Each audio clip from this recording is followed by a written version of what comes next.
사도행전 9장 32절입니다. 사도행전 9장 32절.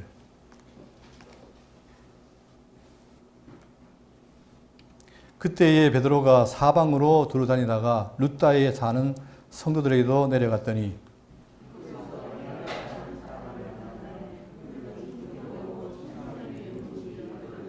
베드로가 이르되 에니야야 예수 그리스도께서 너를 낫게 하시니 일어나 내 자리를 정돈하라 한데 곧 일어나니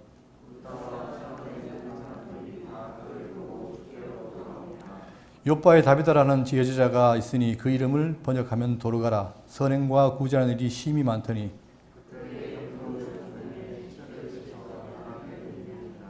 룻다가 욥바에서 가까운지라 제자들이 베드로가 거기 있음을 듣고 두 사람을 보내어 지체 말고 와달라고 간청하여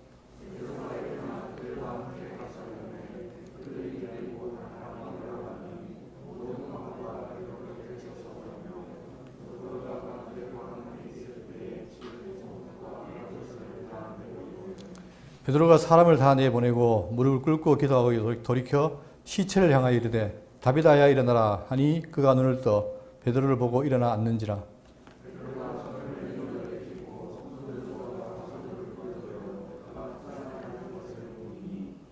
온 욥바 사람이 알고 많은 사람이 주를 믿더라. 베드로가 욥바에 여러 날 있어 시몬이라는 무두장이의 집에서 머무니라. 아멘. 오늘은 사도행전 14강입니다. 지난 시간에 예수 믿던 자를 핍박하는 사울이 다메섹에서 예수를 만나므로 회심을 하고 오히려 그가 구약을 통해 증언하여서 예수 그리스도를 증거했던 사실을 확인해 봤죠. 오늘은 이어서 베드로의 전도 장면인데 오늘 본문을 보시면 9장 32절에 자, 이하의 내용은 두 가지 얘기가 나옵니다. 뭐냐면은 룻다의 에니야라는 중풍병자를 낫게 하는 사건이 있고 그 다음에 욥바에서 누굽니까? 바로 다비다라는 자를 살리는 사건이 있죠. 자, 이게 중요한 표적인데 문제는 뭐냐면 이 표적이 왜 지금 기록되어 있고 우리에게 뭘 말하느냐. 물론 예수 그리스도를 증거함에 있어서 교회가 확장되어 나간 데 있어서 복음인데 이걸 기록한 이유가 무엇일까를 우리가 분명히 알아야 되겠습니다. 이것 때문에 기독교가 마치 표적을 행하는 종교처럼 오해되는 게 많기 때문입니다. 그래서 오늘은 본문을 통해서 이 내용을 잘 정리할 텐데 자, 9장 30절 보시면 그때에 이 그때라는 표현보다는 오히려 한편 그러니까 사울이 증거했던 것 이야 다른 한편으로 베드로가 사방으로 들다니다가 룻다에 사는 성도들에게 내려갔더니 자 룻다는 바로 여기죠. 지도 보시면 여기가 룻다인데 예루살렘에서 좀 떨어진 곳이죠. 여기 룻다입니다. 룻다에 사는 성도들에게도 내려갔더니 자 지금 계속해서 표현들이 달라요. 제자들 또는 여기 보시면 형제들 그러다가 지금은 성도란 말을 쓰죠. 성도. 자, 성도란 말이 그냥 기독교인들 보고 붙이는 말이 아닙니다. 성도란 말은 뭐죠? 거룩한 무리. 자, 헬라어로 하기우스란 말인데 이 거룩하다는 말의 뜻이 뭘까? 자, 이것은 믿는 사람 자체가 인간적으로 그들이 거룩하다 그런 말이 아니에요. 이것은 그리스도께서 그들과 연합하신 결과 중요한 것은 뭐냐면 자신이 거룩한 게 아니라 그리스도와 연합해서 되어진 결과로 세속적인 모든 것들로부터 구별되어졌다. 그러니까 우리가 구별된 것이죠. 그러니까 교회에 나오는 성도들은 구별된 무리가 바로 이 교회인데 그들을 성도라고 부릅니다. 자, 그리스도께서는 믿는 이들을 위하여 그의 의와 거룩함과 구속함이 되셨다. 이게 이제 성경의 증거인데 먼저 골로새 1장 12절을 보시면 우리와 하여금 빛 가운데에서 성도의 기업을 얻게 하기에 합당해 가신 하나님께 아버지께 감사하기를 원하노라. 여기 보면은 성도의 기업, 거룩한 무리의 기업을 얻게 했다. 그러니까 우리가 얻은 거예요. 내가 스스로 노력해서 된 것이 아니라 얻은 것이라는 걸 말해주고 있고 고린도서 1장 3절을 보시면 너희는 하나님께로부터 나서 그리스도 예수 안에 있고 예수는 하나님께로부터 나와서 우리와 우리에게 지혜와 의로움과 거룩함과 구원함이 되었으니 그러니까 그분이 우리에게 뭐예요? 거룩함이 된 거예요. 그러니까 우리는 그분과 연합할 때 그때에 우리에게 거룩함이라는 것이 칭해지고 따라서 성도라고 불려진 겁니다. 근데 문제는 많은 성도들이 교회 다니면서 내가 성도라는 사실을 망각한다는 게 문제죠. 그러니까 내가 얼마나 귀중한 존재가 됐느냐. 과거에 그리스도를 모르다가 그의 능력으로 말미암아 이제는 뭐예요? 거룩한 무리의 반열에 들어가게 되었다. 그래서 지금 룻다에 사는 성도라고 표현하고 있습니다. 그러니까 제자들, 형제들, 성도들 다 같은 표현입니다. 자, 내려갔더니 33절에 거기서 애니야라 하는 사람을 만남에 그는 중풍병으로 침상 위에 누운 지 8해라. 자, 그 애니야라는 사람을 만났는데 이 사람이 중풍병인 거예요. 그러니까 중풍병이라는 말은 뭡니까? 움직이지 못하는 거 아니에요. 그죠? 마비된 거. 그러다 보니까 그것도 8년이다. 이 말은 8년 동안 중풍병이 오면 거의 뭡니까? 회생의 가능성이 없죠. 그러니까 지금 누가는 이 상태를 비교적 상세하게 표현하면서 그가 도저히 가망이 없는 환자라는 사실을 증거하면서 자, 말하고 있습니다. 그러면서 34절에 베드로가 이르되 애니야야 예수 그리스도께서 너를 낫게 하시니 일어나 내 자리를 종도하라 한데 곧 일어나니. 자, 재밌는 표현이 나와요. 지금 이 애니야를 누가 낫겠습니까? 누가 낫겠죠? 예? 아니 그 표현은 그런데 실제로 지금 누가 낫겠어요? 베드로가 낫겠잖아요. 베드로가 지금 애니야를 한 거예요. 그런데 지금 베드로가 굳이 자 이거를 기록한 누가는 굳이 애니야야 예수 그리스도께서 너를 낫게 하시니 일어나라 내 자리를 종로라 한데 곧 일어나니. 이게 중요한 거예요. 왜 그러면 여기서 베드로가 분명히 낫게 했는데 지금 예수 그리스도라고 표현했을까? 자 여기 보시면 제가 전에 말씀드렸지만 자 성경에는 자 너희가 성경에서 즉 구약이죠. 구약 성경에서 성경을 보는데 영세를 얻는다고 생각해서 성경을 보는데 이 구약이 뭐예요? 성경이 누구에 대한 얘기다? 나에 대한 얘기다. 메시아에 대한 얘기란 말입니다. 그러다 보니까 여러 가지가 있는데 그 중에서 자 지금 다니엘 선지자는 뭐냐? 예언하기를 자 다니엘 7장 13절에 내가 또 밤 이상 중에 보았는데 인자 같은 이가 하늘 구름을 타고 와서 옛적부터 항상 계신 자에게 나와 그 앞에 인도되매 그에게 권세와 자, 이 권세라는 말이 권능이라는 말과 같은 말인데 헬라어로 디나미스라는 말이에요. 권세와 영광과 나라를 주고 모든 백성과 나라들과 각 방언하는 자로 그를 섬기게 하였으니 그 권세는 영원한 권세라 옮기지 않을 것이요 그 나라는 패하지 않을 것이라. 장차 인자가 오는데 자, 그 인자에게 뭐예요? 하나님이 뭘 줬다? 권세, 다른 말로 권능을 준 거예요. 자, 제가 왜 이 설명을 드리냐면 지금 우리가 병 고치고 병을 고침 받는다. 또한 사람이 죽었던 사람이 살아난다. 이것이 근원이 뭘까? 이걸 알아야 돼요. 그래야만이 오늘 이 시대에도 병 고치고 하는 일을 하려고 노력하지 않는단 말입니다. 자, 근데 이 인자라는 표현이 신약에 사복음서에만 88번이 나와요. 그만큼 인자라는 말이 중요하죠. 그럼 인자라는 말은 메시아에 대한 다른 용어잖아요. 그죠? 자, 그런데 중요한 것은 그 인자가 뭐냐? 바로 하나님의 권세를 갖고 있다는 사실이에요. 제가 전에 마태복음 증거하면서 자, 했던 건데, 그럼 그 그리스도가 메시아 인자, 그리스도 메시아인 그 인자의 권세가 뭐냐? 그 하기 이전에 자, 또 있습니다. 다니엘 말고 이사야라는 선지자는 예언하기를 자, 다니엘은 인자를 얘기했고 이사야는 뭘 예언했느냐? 주의 종을 예언했어요. 그러니까 여러 시대별로 선지자들이 증거를 하잖아요. 그죠? 메시아에 대해서 하는데 이사야는 주의 종을 예언했는데 자, 보십시오. 이사야가 예언한 주의 종이 각종 병든 자와 귀신 들린 자들을 즉시 다 고쳤다. 이게 마태복음의 증거예요. 그러니까 예수님이 오면은 그분이 다 고치게 하는 거예요. 왜냐? 이거 뭡니까? 이사야가 뭐예요? 주의 종이 온다고 예언했고 그가 오시면 이런 일이 벌어진다고 예언을 한 거예요. 근데 놀랍게도 예수님이 와서 각종 병과 오는 걸 다 고치는 거예요. 첫째, 병 고치는 능력이 있죠. 자, 그 다음에 또한 인자 같은 이가 권세가 있는데 어떤 권세가 있느냐? 첫 번째, 인간 통치권이 있다는 거예요. 인간 통치권. 여기 보시면 한 서기관이 예수님 따르라고 하니까 예수님 말씀이 뭐죠? 따르라가 아니고 인자는 머리 둘 곳이 없다라고 거절을 해요. 그런데 제자는 뭐예요? 나는 가서 조상을 어떻게 제자들에게 다 하니까 너는 나를 따르라 한단 말입니다. 그러니까 이것은 뭐냐? 바로 이 메시아 인자는 인간을 통치하는 권한이 있다는 사실을 증거해주고 두 번째, 배를 타고 가는데 갑자기 어떻게 됩니까? 바람과 파도가 막 일어나는 거예요. 그런데 놀랍게도 이 인자는 그 바람과 파도도 꾸짖어서 잠잠케 하더라는 거예요. 그러니까 그런 능력이 있고 세 번째, 귀신 통치권. 자, 귀신이 들었는데 그 귀신들 어떻게 됩니까? 돼지떼로 보내버린 거예요. 그러니까 귀신도 마음대로 할 수 있는 그런 권한이 있는 게 바로 이 인자라는 거죠. 네 번째는 뭐냐면 죄 사함의 권세인데 자, 침상에 누운 중풍병자가 왔어요. 왔는데 중풍병자의 욕심이 뭡니까? 희망은 병이 낫는 거잖아요. 그런데 예수님은 나아라 말하지 않고 내 재산을 받았다라고 죄사함을 얘기하잖아요. 그걸 통해서 뭡니까? 이 인자는 죄사함의 권세가 있다는 사실을 증거합니다. 그리고 또 더 중요한 거. 죽음을 이기는 권세가 있다는 거예요. 다시 말하면 한 관리의 딸이 죽었는데 예수님이 살리는 거예요. 자, 이런 걸 통해 종합해 볼 때 구약에서 말하고 있는 이사야가 말하고 있는 주의 종이나 다니엘이 예언한 인자, 이분은 권세가 있다 이 말이에요. 권세. 그 권세. 따라서 그분이 바로 누구다? 예수 그리스도. 자, 그리고 그분이 바로 천국의 주인이죠. 이제 그로 말미암아 천국이 이루어진다는 사실을 말하면서 우리들에게 말하는 게 뭘까? 자, 이게 우리가 관심이 여기 가야 되죠. 근데 점점 기독교는 뭐냐? 여기에 포인트가 있는 게 아니라 자꾸만 주변 언저리에 지금 관심이 있다는 게 문제예요, 지금.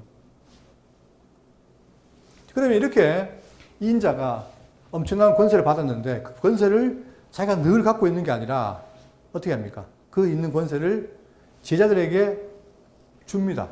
자, 마태복음 10장 1절에 예수께서 그의 12제자를 부르사 더러운 귀신을 쫓아내며 모든 병과 모든 약한 것을 고치는 권능을 주시니라. 본인이 하셨던 그 권능을, 권세를 이제는 어떻게 됩니까? 그의 제자, 특히 사도들에게, 12사도에게 그걸 주는 거예요. 그러면 그들은 직접 자기들의 능력으로 낫게 하는 게 아니라 지금 방금 베드로가 애니야를 중풍병을 낫게 했잖아요. 그런데 뭐라 그럽니까? 누구 이름으로? 주 예수 그리스도께서 낫겠다 이거예요. 그러니까 왜 그러냐? 자, 내가 하는 능력이 나한테 있는 게 아니라 나도 뭡니까? 베드로도 예수님께로부터 그 능력을 받았다는 거예요. 자, 그러니까 12사도 이름을 쭉 설명하면서 밑에 7절 전파하여 말하되 천국이 가까이 왔다 하고 병든 자를 고치며 죽은 자를 살리며 나병 환자를 깨끗하게 하며 귀신을 쫓아내되 너희가 거저 받았으니 거저 주라. 내가 받은 똑같은 권세를 너에게 주겠다는 거예요. 그렇게 약속한 거예요. 실제로 줬고 그리고 내보내잖아요. 우리가 성경에서 하나님과 그 다음에 아들, 인자, 주의 종과 그 다음에 우리 제자의 관계가 뭐냐. 이 제자는 지금 현재 뭡니까? 우리는 포함이 안 됩니다. 포함시키면 안 돼요. 누구죠? 직접 부름받은 사도. 그러니까 아버지와 아들과 사도는 어떤 관계냐. 자, 아버지가 내 안에 있고 내가 아버지 안에 있고 그 다음에 너희가 내 안에 있고 내가 너희 안에 있으면 우리가 하나잖아요. 그죠? 그런 것처럼 이 관계는 뭐냐면 유기적인 관계인 거예요. 하나님께서 일하실 때에 아들을 보내서 일을 하게 하셨고 또한 아들은 누구에게? 제자들에게 일을 하게 한다는 말입니다. 그러니까 이들은 다들 뭐예요? 하나님의 큰 일을 하는 자들이에요. 그러니까 우리는 지금 뭐냐면 하나님의 큰 일이 뭘까? 지금 사도행전에서도 뭡니까? 하나님의 큰 일을 말하면 듣는다 했잖아요. 그런 것처럼 하나님의 큰 일을 우리가 관심이 있어야 되는데 자꾸 교인들이 그 큰 일에는 관심이 없고 주변적인 문제에 관심이 있다는 사실이 지금 아주 이 한국교회나 교회를 서글프게 하는 현실입니다. 지금 교회가 많이 어렵습니다, 여러분. 왜 어려우냐? 교회 어려움은 딴 데 있는 게 아니라 진리가 점점 사라지기 때문에 어려운 거예요. 그러니까 먹을 것이 없어 기갈이 아니고 여호와의 말씀이 없기 때문에 기갈이라는 사실이 알 수 있습니다. 자, 그러니까 이 관계는 유기적이다. 그러니까 똑같은 목적을 위해서 함께 사역하는 역할을 하고 있는데 아들과 아버지의 관계, 자, 제자의 관계를 보시고 그 다음 그 인자가 와서 당신의 메시아 일을 다 하신 다음에 마지막 약속이 있죠. 마태복음 28장 18절에 예수께서 나와 말씀하여 이르시되 하늘의 땅과 모든 권세를 내게 주셨으니 그러므로 너희는 가서 모든 족속을 제자로 삼아 아버지와 아들과 성령 이름으로 세례를 베풀고. 자, 여기도 뭡니까? 예수님께서 나와 말씀하시기를 하늘과 땅의 모든 권세, 포인트는 여기 있는 거예요. 하늘과 땅의 모든 권세를 내게 주셨다. 그러니까 내가 지금 뭐라는 겁니까? 권세자와 권능자라는 사실이에요. 그러므로 너희는 가서 모든 족속을 제자로 삼아 아버지와 아들과 성령 이름으로 세례를 베풀고 내가 너희에게 분부한 모든 것을 어떻게 해라? 가르쳐 지키게 하라. 자, 그러니까 기독교는 뭐냐면 기독교는 뭐냐? 가르침의 종교예요. 뭘 가르칩니까? 뭘 가르치죠? 진리. 진리는 곧 예수 그리스도 아닙니까? 그러니까 예수 그리스도는 진리를 가르치는 게 교회의 할 일이에요. 자, 그러면서 볼지어다 내가 세상 끝날까지 너희와 항상 함께 있으리라. 자, 그런데 우리가 지금 우리 주변을 보면은, 자, 기독교를 이런 가르침, 즉, 가르쳐서 깨달음의 종교로 생각하는 게 아니라 윤리도덕적이고 또한 내가 무언가를 하나님을 만나야 돼요. 지난밤 꿈속에 만났다는 식으로 만나야 되는 체험 종교를 많이 주장한다 이 말입니다. 그러다 보니까 여러분 대표적인 예로 이 큐티라는 거 있잖아요. 큐티가 좋은 겁니까? 나쁜 겁니까? 이렇게 물으면 어리석은 질문이죠. 큐티라는 건 좋은 거예요. 조용한 시간에 하나님의 말씀 묵상하면서 하는 건 좋은데 문제는 뭐냐면 자, 문제는 이 말씀이 무엇인가를 알고 묵상할 때와 그렇지 않고 묵상할 때는 하늘과 땅 차이라는 얘기입니다. 내가 성경을 잘 모르는데 묵상을 해요. 그러면 어떤 일이 벌어지느냐. 10사람이 똑같은 말씀 묵상했는데 다 같아야 될까요? 달라야 될까요? 같아야죠. 하나님의 말씀인데. 그런데 각자가 자기의 느낌과 생각대로 성경을 묵상해버려요. 그러면 성경이 말하고 있는 본뜻과는 관계가 없겠죠. 제가 대학 때 큐티를 많이 했는데 그때는 정말 순수한 마음으로 이제 큐티를 했지만 나중에 보니까 그 큐티가 잘못하면 내 안에 내 생각과 내 사고가 성경의 지배를 받는 게 아니라 내 생각이 곧 하나님의 말씀이 되는 경우가 있더라 이 말입니다. 이거 심각한 거예요. 그러니까 신은 성경이 계시하는 신이냐 아니면 내가 생각하는 신이냐 달라요. 우상이 뭐냐? 인간이 생각하는 신을 만들어내는 게 우상이잖아요. 그러니까 지금 문제는 뭐냐면은 내가 기독교인 신앙인으로서 정말 성경이 말하고 있는 하나님을 믿고 있느냐 아니면 내가 생각하는 신을 만들어서 믿고 있느냐 이건 큰 차이예요. 그런데 한국 교회를 보면은 자꾸 제가 한국 교회를 표현하기 좀 그런데 지금 교회를 보면은 많은 사람들이 자기식의 다시 말하면 공자식의 유교식의 기독교 하나님 이런 식으로 자기의 신을 만들어내요. 그렇다면 문제 아닙니까? 그렇죠? 근데 성경은 뭐라 말했느냐? 내가 분부한 모든 것 아무거나 가르치는 게 아니라 예수님이 분부한 게 있어요. 그거를 어떻게 해라? 가르쳐 지키게 해라. 이게 지금 성경의 핵심이란 말입니다. 그러니까 대구 장로교가 왜 자꾸 성경을 가르치느냐? 다른 거 없어요. 이 말씀, 이걸 배워야, 진리를 배워야 어떻게 됩니까? 우리가 뭘 얻어요? 우리를 자유케 하는 거예요. 어디에서? 죄에서. 자, 그렇게 말씀하시더니 그냥 하라는 게 아니고 사도행 1장 8절에 오직 성령이 너희에게 임하시면 너희가 권능을 받고. 자, 여러분. 지금 문제는 뭐냐면 성령론이 문제인 거예요. 성령론. 많은 사람들이 성령 그러면 인격체인 삼위일체 하나님을 생각하는 게 아니라 뭘 생각합니까? 붕사가 휙 하면 사람이 쓰러지는 거. 이런 걸 성령으로 생각한다 이 말이에요. 이게 지금 심각해요. 이 문제가. 그러니까 뭔가 신비적인 현상이 나타나면 성령이고 이성적으로 깨닫는 것은 성령이 아니고 이런 게 지금 팽배하단 말입니다. 그래서 성경은 뭐냐면은 성경이 말하는 성령은 삼위일체 하나님이에요. 그분은 우리에게 뭐예요? 진리를 깨닫게 하는 분이란 말입니다. 그러니까 지금 예수님이 가르쳐 지키게 하라 해놓고 그냥 너희들이 하라는 게 아니고 성령이 오시는 거예요. 오셔가지고 어떻게 됩니까? 오시면 너희가 권능을 받고 예루살렘과 온 유다와 사마리아와 땅 끝까지로 내 증인이 되리라 하시니라. 약속입니다, 이게. 그러니까 지금 사도행전 쭉 살펴보고 있지만 다 성령이 만나게 하잖아요. 성령이 만나게 하고 말씀하게 하시고 해서 복음을 전하니까 그들이 믿고 하죠. 그러니까 중요한 건 뭐냐면 성령이 오셔가지고 우리를 인도해야 된다는 사실이에요. 그런데 이 성령이 많이 왜곡되어 있다. 제가 나중에 이제 말씀드리겠지만 지금 심각합니다. 얼마나 심각한지 좀 이따 보여드릴게요. 자, 그리고 또 있습니다. 제가 젊을 때 오해했던 구절인데 여기 보시면 마가복음 끝부분에 16장 17절에 믿는 자들에게는 이런 표적이 따르리니 이게 그냥 믿는 자들이에요. 그죠? 자, 그러면 여러분 믿습니까? 안 믿습니까? 다. 예? 기독교인이니까 당연히 믿겠죠? 믿죠? 그러니까 이 믿는 자들이라는 말 때문에 아, 그래, 나도 믿어. 저도 이제 어릴 때에 제 꿈이 부흥사였는데 아, 너무 부흥사들이 멋있는 거예요. 사람을 이렇게 하면 넘어지고 뭐 누구 건드리니까 방언하고 막 이러니까 아, 이런 능력이 있구나. 그래서 이제 믿으면 이런 표적이 따른다. 그래서 저도 기도원 기도를 많이 했거든요. 그런데 어떤 일이 벌어지느냐. 곧 그들이 내 이름으로 귀신 쫓아내며 새 방언을 말하며 뱀을 집어올리며 무슨 독을 마실지라도 해를 받지 아니하며 병든 사람에게 손을 얹은 즉 나으니라. 근데 중요한 거는 여기 믿는 자들이란 말에 포인트가 있어요. 첫째, 이 믿는 자는 누구냐? 자, 이 배경이 뭐냐면 예수님이 부활을 했어요. 부활했는데 당연히 예수님을 따라다닐 때 사람들이 제자들이 어떻게 됩니까? 부활한 걸 보고 믿을 줄 알았는데 안 믿는 거예요, 이게. 다시 말하면 다른 사람들이 안 믿는 걸 말할 것도 없고 예수님의 제자들도 예수님이 살아계실 때 내가 죽는다. 그러나 사흘 만에 부활한다 했잖아요. 그런데 안 믿는 거예요. 그러니까 그 안 믿는 자들을 보고 예수님 말씀이 뭐냐면 믿는 자들의 개인이라고 단서를 붙이는 거예요. 이때 믿는 자들은 뭐냐?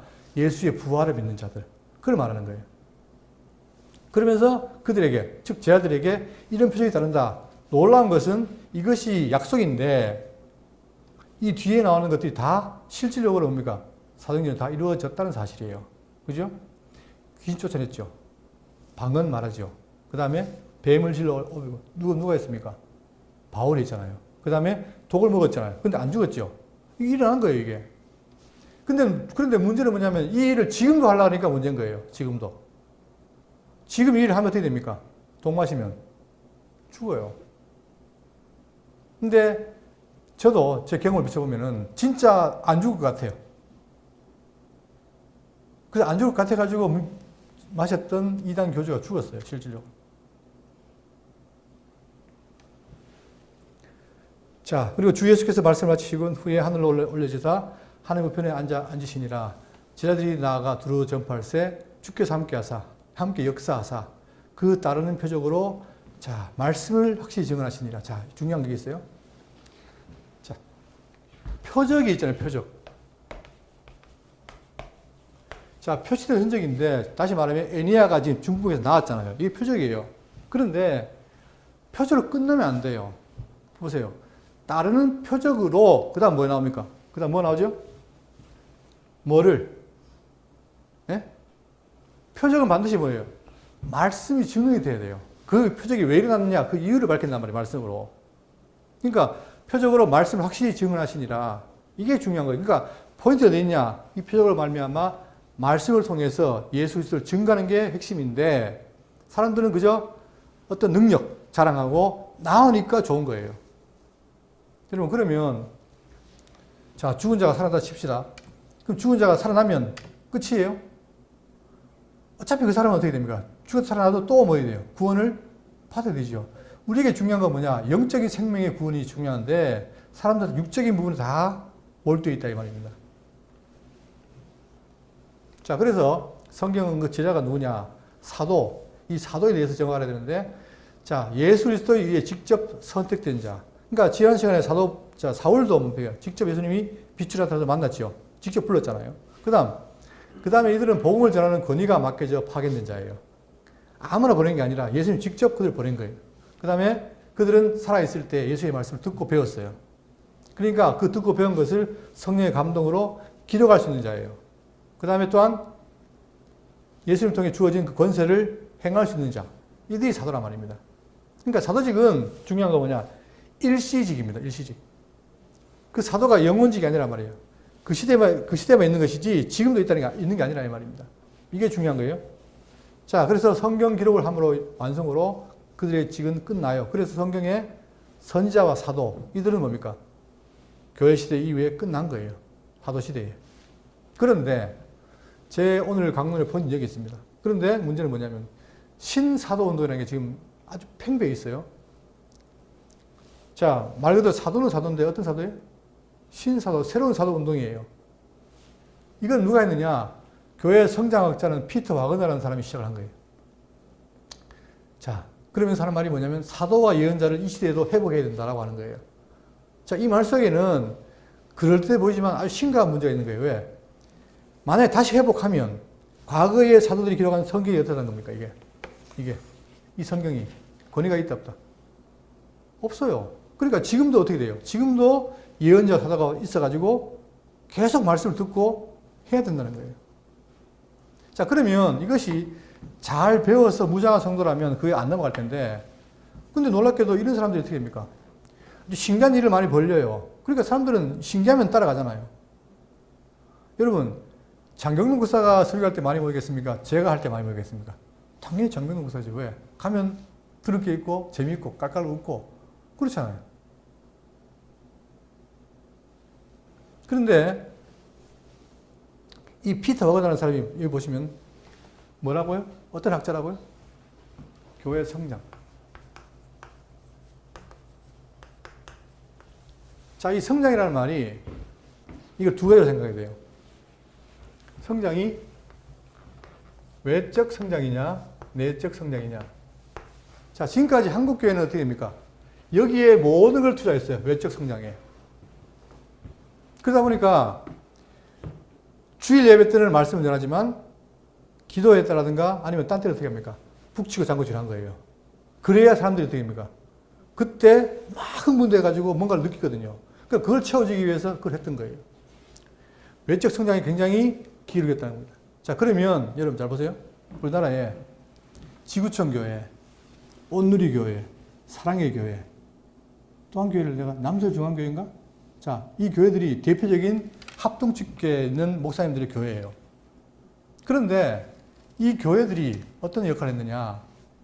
그 교회 목사님들이 다 유학파들이에요. 근데 그 당시 유학을 가서, 제가 젊을 때인데 유학을 가서 그분들이 한국에 들어올 때 뭘 가지고 갔느냐? 바로 이런 거, 이런 피터 워거 같은 이런 것들을 교회 성장에 대한 비결을 갖고 온 거예요. 그것이 한국교회에 지금 그대로 돌아다 보니까 교회가 성장을 했는데 그 성장이 주로 뭐다? 주로 이런 성령의 어떤 은사, 신비적인 것, 이 신비주의에 의해서 된단 말입니다.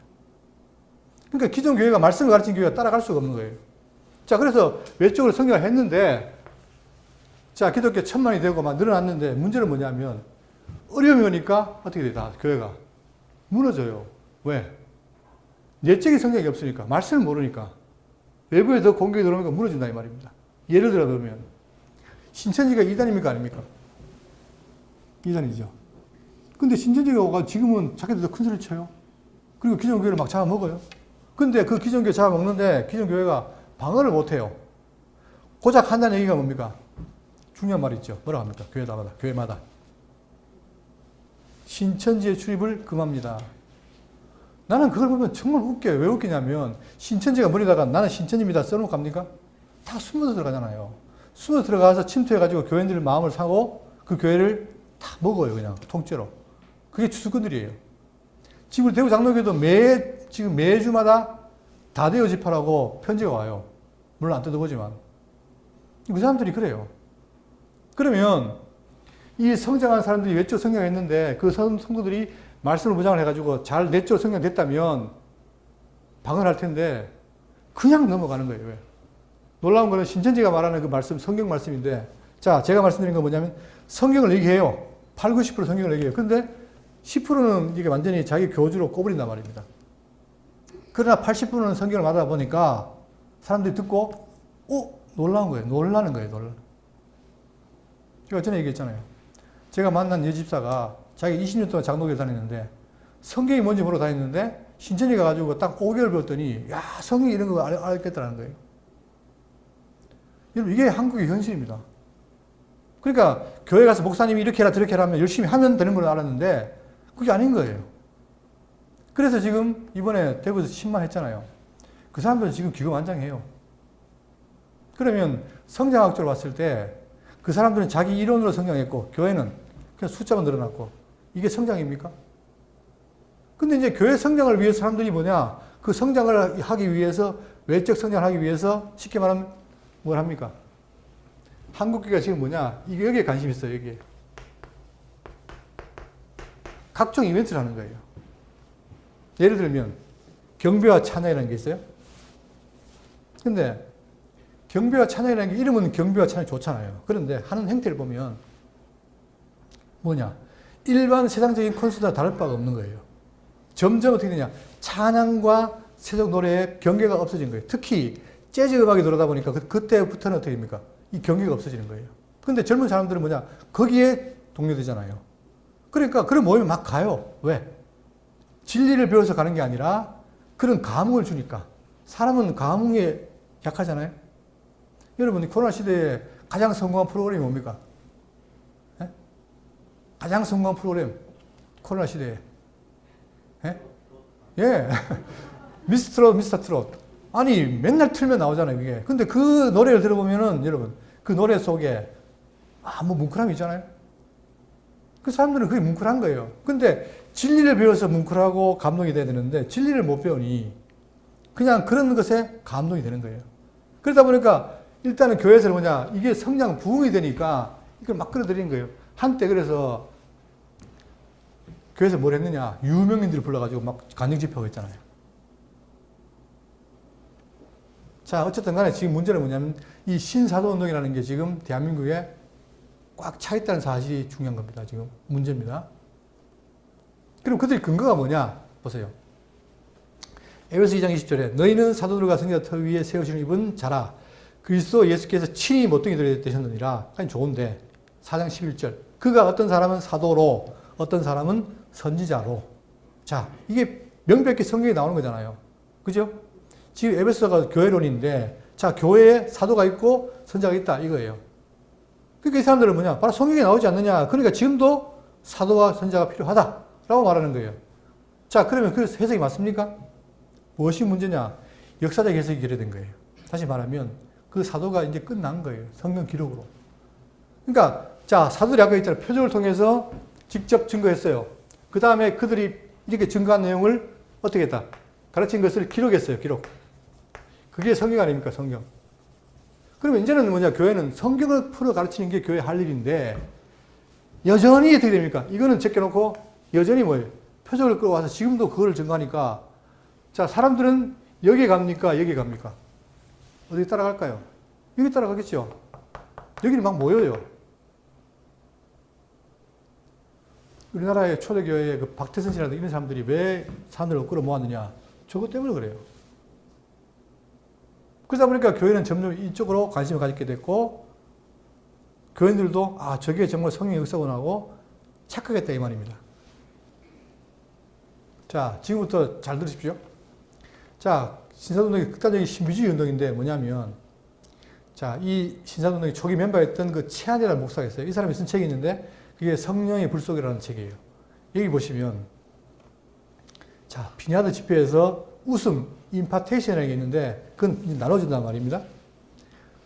잘 보세요. 성령님께서 우리들이 앉은 곳을 지나가셨을 때, 나는 무엇인가 취한 느낌이 들었다. 그리고 나는 웃음을 참을 수 없었다.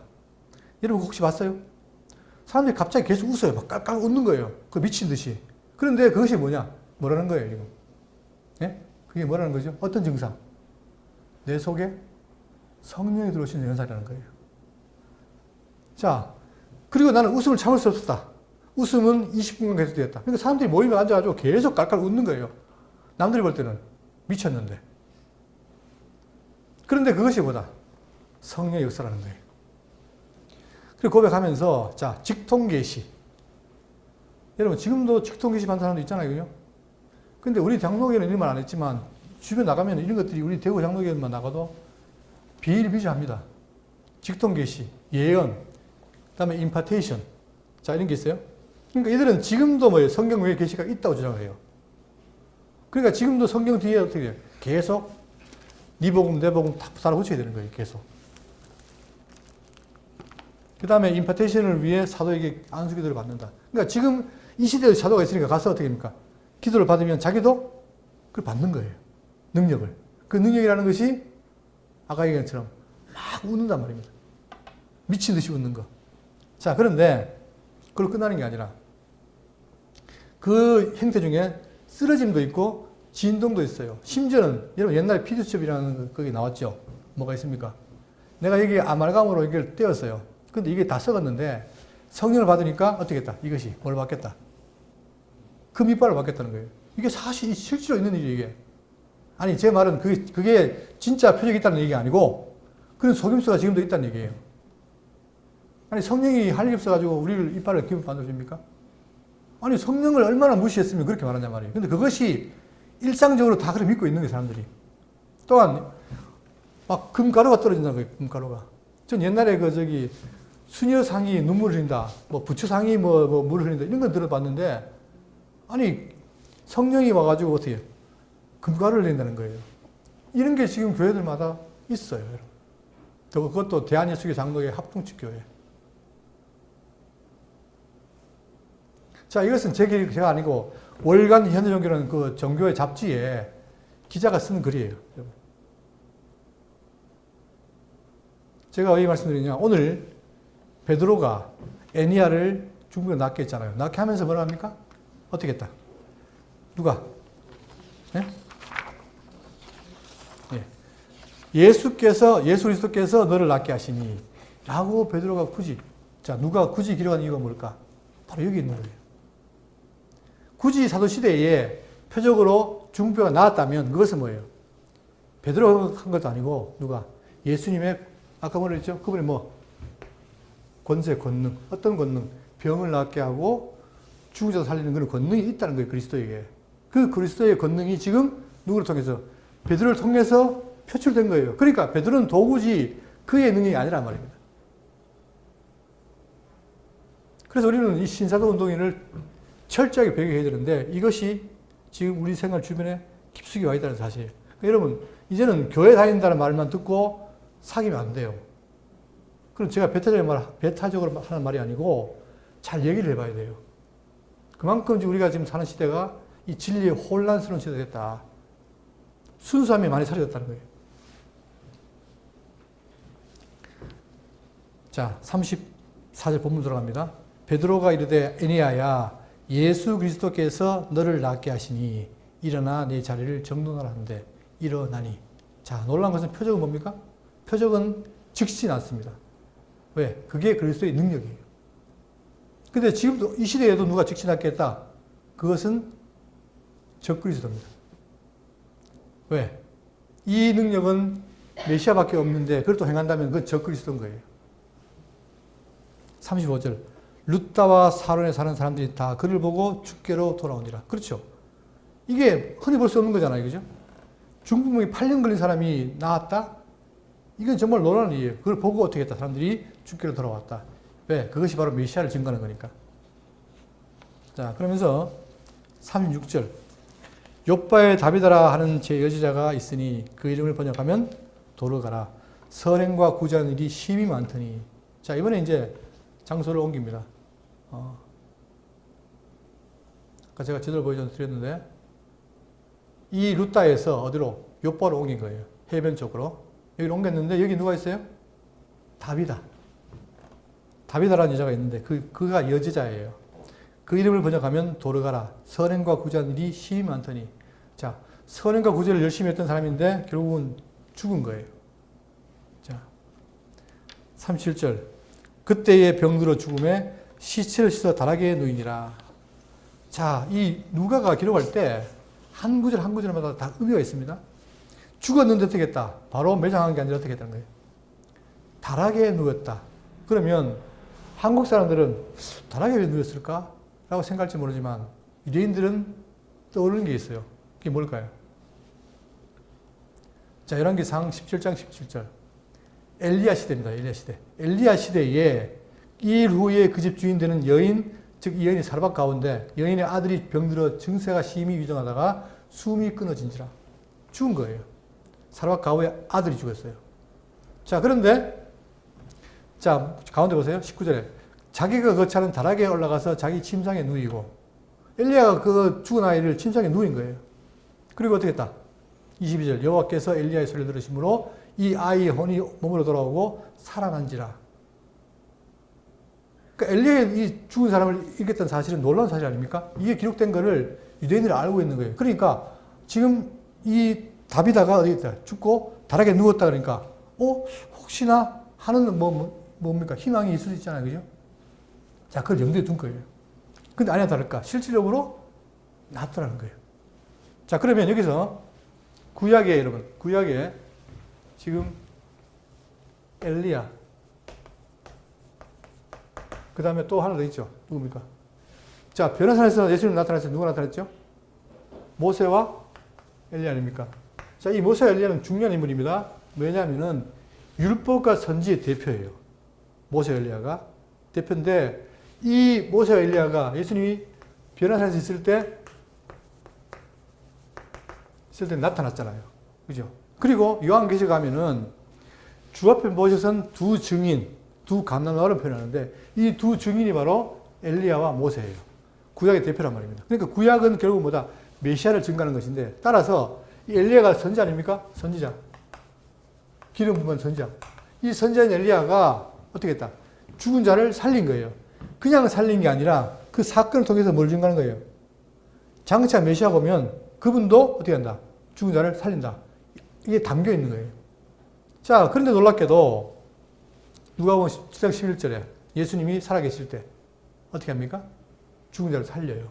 자, 그 후에 예수께서 나인이라는 성으로 가실새 제자와 많은 무리가 동행하더니 성문에 가까이 있을 때에 사람들이 한 죽은 자를 메고 나오니 이는 한 어머니의 독자여 그의 어머니는 과부라. 그 성에 많은 사람도 그와 함께 나오거늘 주께서 과부를 보시고 불쌍히 여기사 울지 말라 하시고 가까이 가서 그 관에 손을 대시니 맨 자들이 서는지라. 예수께서 이르시되 청년아 내가 네게 말하노니 일어나라 하시매. 막 때린다든가 막 기도를 한다든가 이게 아니라 뭐예요? 말씀으로 일어나라는 거예요. 왜? 그분의 말씀이 오가기 때문에 권능이 있기 때문에 일어나라니까 어떻게 됩니까? 죽었던 자가 일어나 앉고 말도 하거늘. 이게 성경에 말하는 표적과 기적이라는 사실입니다. 근데 그 능력이 누구한테 있다? 바로 구약에 엘리야가 있었던 것처럼 예수님이 그 능력이 있고 또한 그 능력을 받은 사도 오늘 아까 얘기했던 욥바의 다비다 살아났죠? 그 다음에 이 베드로만 하는 게 아니라 자 사도행 26절에 우리는 무교절 후에 빌립보에서 떠나 배로 떠나 닷새 만에 드로아에 있는 그들에게 가서 이래를 머무니라. 여기는 또 누가 있냐? 유두가라는 청년이 있어요. 근데 그가 말씀 듣다가 너무 피곤하니까 떨어져 죽은 거예요.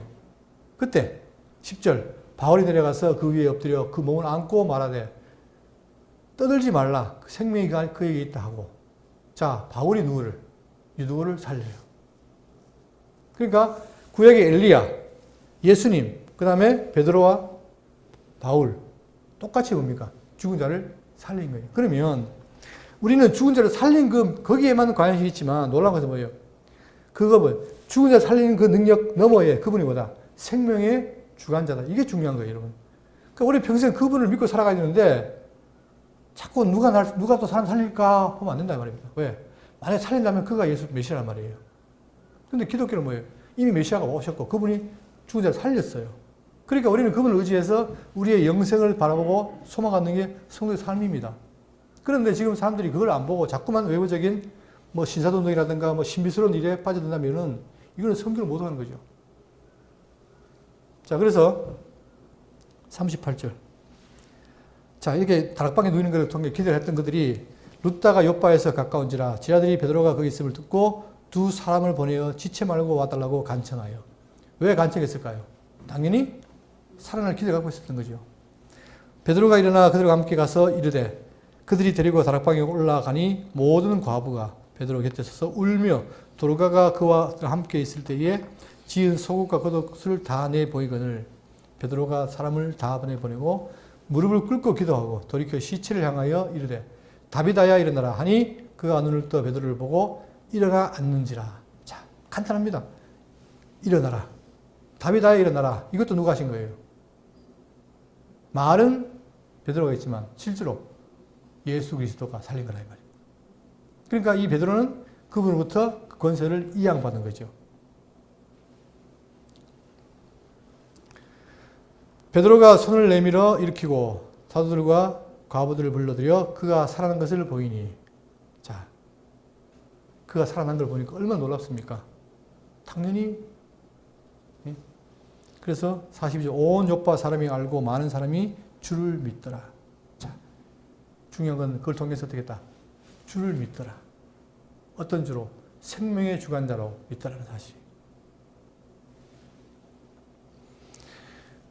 9장 43절에 베드로가 욥바에 일어나서 시몬이라 하는 무두장이 집에 머무느라. 자, 그런데 여기서 그러면 이 살아난 얘기로 끝나지 또 끝에 한 절을 더 붙여놨어요. 왜 그러면 이 베드로가 욥바에 있으면서 일어날 동안 시몬이라 하는 무두장이의 집에 있다고 기록했을까? 이런 개혁 성경에는 이걸 무두장이가 아니고 뭐예요? 피장이라고 하죠, 피장. 가죽을 만지는 사람을 피장이라고 그래요. 그러니까 무두장이라는 말이 가죽을 제조하는 사람인데 놀라운 것은 이 가죽을 제조하는 사람이 우리는 볼 때 그럼 지금 가죽 하면 뭐 나쁘지 않잖아요, 직업이. 그런데 이때는 뭐냐? 이 가죽을 만드는 사람들이 뭘 손대야 됩니까? 짐승을 손대야 되잖아요. 근데 그것도 어떻게? 살아있는 게 아니고 죽은 짐승이잖아요. 그럼 율법에 어떻게 됩니까? 죽은 시체를 만지면 어떻게 됩니까? 부정하지요. 그러니까 이들은 그 당시에 죄인으로 딱 못 박힌 사람이에요. 그러니까 유대인들은 그를 기피해요. 그런데 놀랍게도 베드로가 지금 유대인입니까? 이방인입니까? 유대인 아니에요. 근데 유대인 베드로가 지금 무장의 집에 함께 머무는 거예요. 그 왜 그러겠을까?